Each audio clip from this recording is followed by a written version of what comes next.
Last week, a Des Moines Register Mediacom poll showed a 4% difference between former President Donald Trump and Vice President Kamala Harris here in Iowa.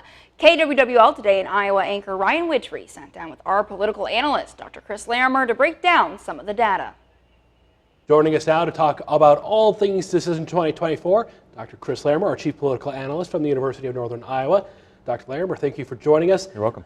A very surprising poll came out recently from the Des Moines Register showing a 4-point gap between Kamala Harris and Donald Trump right here in Iowa. Were you surprised when that poll came out?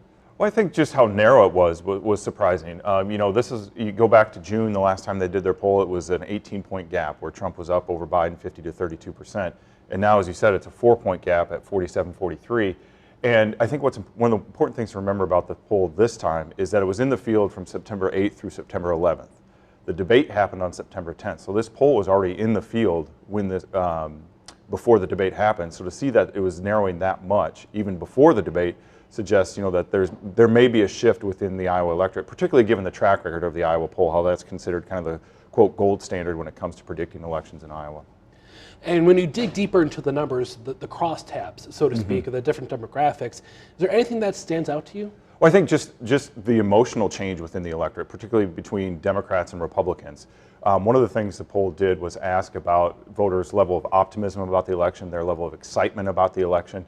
And among Republican respondents, if you look from June to September in terms of their optimism and excitement, there's really not a big change there, just a percentage point or 3 percentage points in terms of optimism and excitement.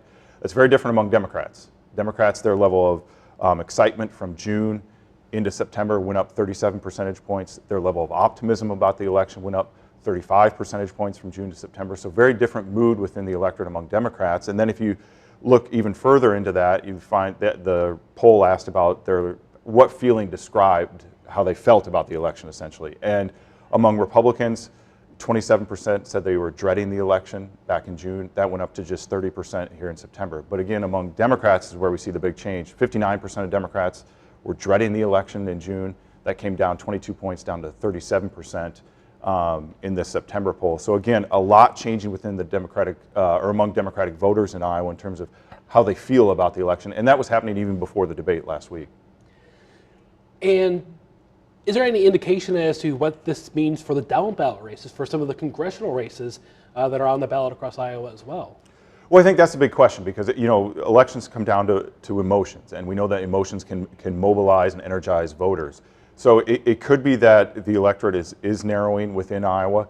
I think one of the things to think about, and this last graph really gets at that, is that even though it may be narrowing nationally and even in Iowa, we're still likely to see that sharp rural-urban divide that we've seen the last several election cycles. One of the things we've seen is that rural and urban voters have very different preferences, whether that's nationally or in Iowa. And you can see that in state legislative elections here in Iowa where rural and urban voters, the outcome in rural and urban areas is very, very different. So I think that's one of the things to think about going forward is, it may be close in Iowa, but we're still probably going to see that rural-urban divide.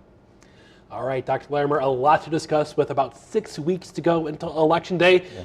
We'll have you back next week to talk about another topic in Decision 2024. Thanks again for joining us. We'll be right back with more news and weather after this.